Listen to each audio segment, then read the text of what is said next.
menjadi tema firman Tuhan yang atasnya namaku atau nama Tuhan disebut.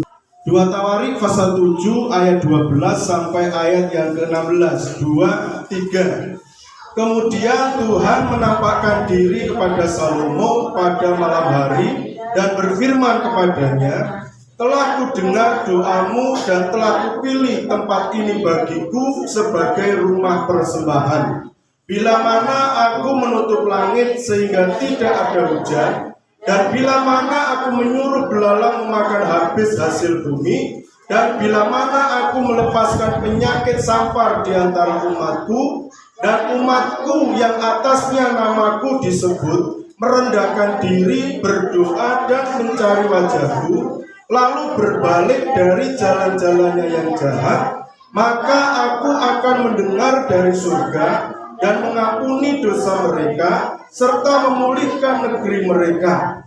Sekarang namaku terbuka dan telingaku menaruh perhatian kepada doa dari tempat ini.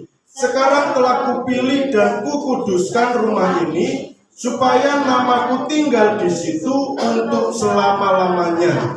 Maka mataku dan hatiku akan ada di situ sepanjang masa. Puji Tuhan, terima kasih. Ya, firman Tuhan yang Tuhan sampaikan melalui satu pribadi yang namanya Salomo, saudara. Ya, Salomo anak Daud. Ya, Salomo yang dipercaya Tuhan untuk mulai membangun rumah Tuhan atau bait Allah, saudara. Sedangkan bapaknya Daud, dia mengumpulkan segala sesuatu yang menjadi keperluan nanti dari bahan-bahannya emas semuanya, saudara.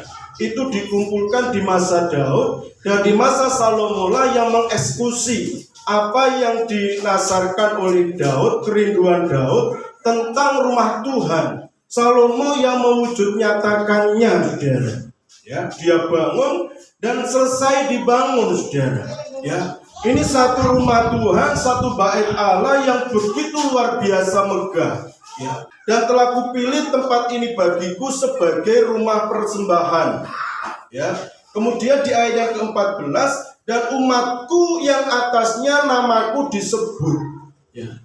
Nah, Bapak Ibu Saudaraku yang dikasihi oleh Tuhan, bahwa rumah Tuhan, bait Allah itu adalah menjadi sarana, ya, menjadi tempat untuk umat berkumpul, menjadi tempat untuk umat melakukan pola ibadah, melakukan puji-pujian untuk Tuhan, melakukan penyembahan untuk Tuhan, melakukan korban-korban untuk Tuhan. Dan mereka bawa semuanya itu ke rumah Tuhan.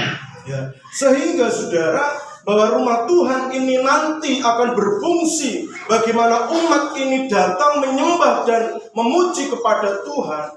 Maka Tuhan sendiri menyatakan, sekarang telah kupilih dan telah kukuduskan rumah ini, rumah Tuhan. Jadi perhimpunan kita, perkumpulan kita yang menjadi pusat perhatian kita adalah pribadi Tuhan, saudara. Kita semua sepakat, kita semua setuju bahwa 2-3 orang berkumpul atas namaku, kata Tuhan. Artinya kita punya satu prinsip yang sama, bahwa ketika kita beribadah kepada Tuhan, tujuan kita itu hanya Tuhan, saudara. Bahwa ketika kita datang beribadah, memuji, membesarkan nama Tuhan, yang menjadi pusat perhatian kita, yang menjadi fokus utama kita, itu hanya Gusti Yesus, tidak ada yang lain, saudara. Ya. Jadi fungsi gereja itu adalah di mana umat Tuhan itu berkumpul bersama, memuji dan menyembah Tuhan, mendengarkan berita-berita firman Tuhan yang disampaikan. Jadi jangan dialihkan fungsi gereja yang sesungguhnya. Sebab di dalam perjanjian baru, ketika bait Allah itu mulai dirubah fungsinya, yang tadinya untuk manusia berkomunikasi, berhubungan dengan Tuhan, mulai dirubah, ada pedagang di situ, ada cari keuntungan di situ, saudara. Ada jual beli di situ, ada untung ruginya di situ, saudara. Maka Yesus tampil, dia buat tali begitu ya sebagai pecut, dan orang-orang yang ada di situ diobrak-abrik oleh Yesus. Yesus marah, saudara.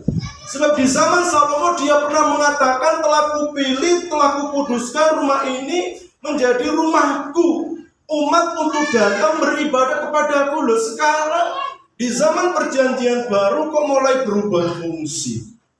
Orang menjadikan gereja itu sebagai cari keuntungan, saudara. Hanya berorientasi kepada perkara-perkara duniawi, ya. Maka Yesus tampil di situ, dia obrak-abrik segala sesuatunya, penukar uang, semuanya itu dihancurkan oleh Yesus, saudara. Dengan dia mengatakan, rumah ini akan disebut sebagai rumah doa, tetapi engkau kalian semua menjadikannya sebagai sarang penyamun. Ya. Tuhan mau menjadikan rumahnya itu kepada hakikat yang sebenarnya. Ya, oleh sebab itu pesan bagi saya dan saudara, bahwa ketika kita berkumpul bersama pagi hari ini, kita satu tujuan, bahwa yang kita kumandangkan, yang kita sebut itu hanya nama Yesus. Yang kita tinggikan itu hanya nama Yesus. Yang kita besarkan itu hanya nama Yesus, saudara. Bahwa Yesus itu yang menjadi pusat perhatian kita. Yesus itu yang menjadi tujuan kita datang beribadah. Tidak usah kita membicarakan tentang hal-hal yang lain, cukup hanya bicara tentang Yesus. Kalau bicara tentang masalah, persoalan, semua kita mengalami, saudara. Ya. Kalau kita bicara tentang sakit penyakit, lah semua kita mengalami itu. Ya. Tetapi ketika kita berkumpul bersama, kita sepakat bahwa tujuan kita berkumpul hanya untuk meninggikan Yesus, terlepas dari apa yang saat ini kita alami. Amin, saudara. Ya, ketika umat Tuhan kembali pada fungsi yang sebenarnya, maka Tuhan sendiri dia mengatakan di sana, maka aku akan mendengar dari surga dan mengampuni dosa mereka serta memulihkan negeri mereka. Maka aku akan mendengar dari surga. Mendengar apa? Mendengar setiap kita, saudara. Ya. Apapun yang kita sampaikan kepada Tuhan, Tuhan dengar itu. Kita akan diampuni oleh Tuhan. Tuhan memberikan perkenanannya, ya, bagi setiap hidup saya dan saudara, dengan mencurahkan segala berkat-berkatnya, dengan segala kebaikannya untuk saya dan saudara. Perkenanan Tuhan dia nyatakan kepada umat yang atasnya nama Tuhan disebut. Apa makna dari kalimat ini? Ada 4 item di sana, saudara, ya. Tetapi saya ringkas menjadi 2. Ya. Ada kata merendahkan diri, berdoa, mencari wajahku, berbalik dari jalan-jalannya yang jahat. Ada 4 hal di sana, tetapi saya padatkan menjadi 2 hal. Arti atau makna dari kata yang menyatakan yang atasnya namaku disebut. Yang pertama, merendahkan diri untuk berdoa. Saya dan saudara dikatakan sebagai orang yang atasnya nama Tuhan disebut, manakala kita datang kepada Tuhan dengan sikap merendahkan diri untuk berdoa kepada Tuhan. Arti dari merendahkan diri dan berdoa kepada Tuhan, saya suka sekali dengan kalimat ini, saudara. Ya. Menyadari segala keterbatasan kita dan menyerahkan segala keterbatasan kita tersebut kepada ketidakterbatasannya Tuhan. Ya. Sebab manusia adalah pribadi yang terbatas, maka sikapnya adalah merendahkan diri untuk berdoa. Artinya menyatakan segala sesuatunya itu kepada Tuhan. Ayat pasal 42 ayat 5 dan 6, 2, 3. Hanya dari kata orang saja aku mendengar tentang engkau, tetapi sekarang mataku sendiri memandang engkau. Oleh sebab itu aku mencabut perkataanku, dan dengan menyesal aku duduk dalam debu dan abu. Dan dengan menyesal aku duduk dalam debu dan abu. Artinya Ayub menyadari segala ketidakmampuannya, saudara. Bahwa manusia itu lemah, bahwa manusia itu rapuh, bahwa sebenarnya tidak ada satu bagian pun dalam diri manusia yang bisa dijadikan andalan. Tidak ada. Engkau satu-satunya penolong hidupku. Tanpa Tuhan, aku tidak bisa berbuat ini, berbuat itu. Kalau aku bisa berbuat ini, berbuat itu, semua hanya dari Tuhan. Itu yang menjadi sikap hidup saya dan saudara. Nah, di hal yang kedua adalah berbalik dari kejahatan dan mencari wajahnya. Artinya adalah meninggalkan persesuaian hidup kita dengan dunia ini dan menghampiri Allah untuk menerima segala kemurahannya. Kita sebagai umat Tuhan, kita akan mengalami yang namanya jatuh cinta setiap hari kepada Tuhan. Mencari wajah Tuhan, ngupoyo marang Gusti saben dina, saudara. Ya. Selalu ada satu kerinduan untuk kita mencari Tuhan. Nah, seseorang yang memiliki kerinduan untuk senantiasa mencari kepada Tuhan, dia sedang meninggalkan segala macam persesuaian dengan dunia. Ya. Maka dia memutuskan untuk senantiasa mencari Tuhan, menjadi pemburu-pemburu Tuhan. Tergila-gila senantiasa dengan Tuhan, saudara. Rindu baitnya, hadiratnya itu memenuhi seluruh hidup kita, setiap saat dimanapun kita berada. Saya memakai istilah jatuh cinta, saudara, ya. Sebab seorang yang jatuh cinta itu memiliki kerinduan untuk selalu bertemu, ya. Orang yang jatuh cinta itu memiliki kerinduan untuk selalu dekat, saudara. Yang namanya cinta, jatuh cinta, ya. Dia tidak peduli jarak yang terbentang jauh, ya. Dia tidak peduli dengan segala rintangannya, saudara. Namanya jatuh cinta. Hasratnya itu begitu kuat untuk ketemu, saudara. Ketika rasa cinta yang begitu kuat itu ada dalam diri kita, maka mampu menggerakkan kita untuk setiap hari itu cari Tuhan. Setiap waktu itu rindu hadirat Tuhan, rindu hidup senantiasa menyenangkan Tuhan, saudara. Ya. Ada pujian lama itu. Saya ingin bertemu dengan Yesus, saya ingin memandang wajahnya Dia. Saya lelah berjalan dalam dunia yang fana, saya ingin bertemu dengan Dia. Terus maju, terus maju, terus cari Tuhan, terus ngalami Tuhan, ya, mencari wajahnya selalu. Mazmur pasal 42 ayat 2 dan 3. 2, 3. Seperti rusa yang merindukan sungai yang berair, demikianlah jiwaku merindukan Engkau, ya Allah.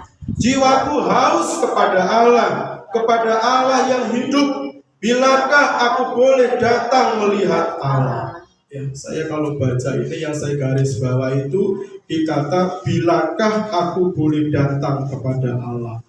Kalimat itu, saudara, menunjukkan tentang sebuah kerinduan, ya, sebuah semangat yang bergelora untuk ketemu dengan Tuhan.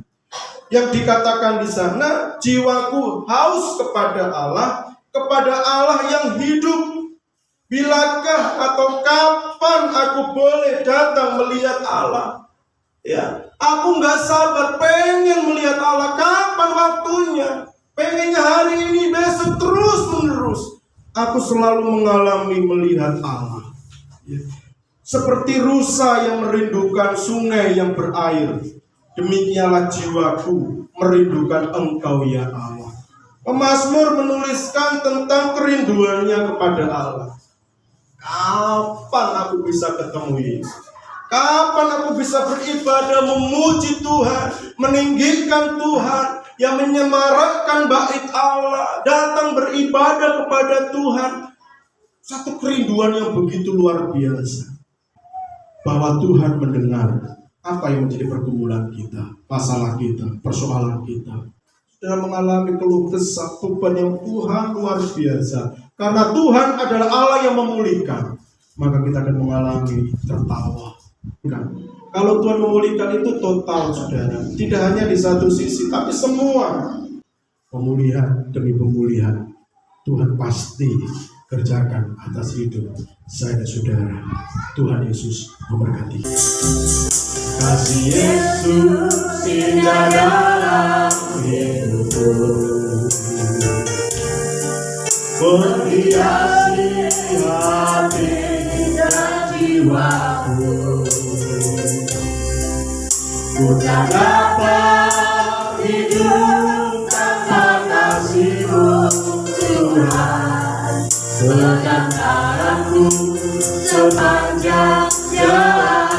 Kasih Yesus, kasih Yesus mengalir jalanku, seperti sungai yang tak pernah kering.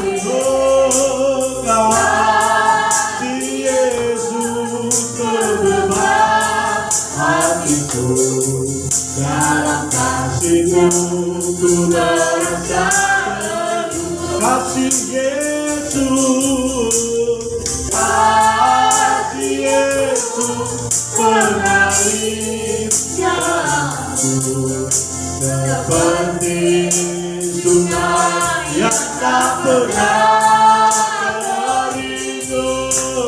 Kasih Yesus membebas hatiku, dalam kasih-Nya ku merasa teduh. Kasih Yesus mengalir, oh kasih Yesus mengalir dalamku, seperti sungai yang tak pernah kering. Oh kasih Yesus membebas hatiku, dalam kasih-Mu ku merasa teduh. Dalam kasih-Mu, dalam kasih-Mu ku merasa teduh. Dalam kasih-Mu Tuhan.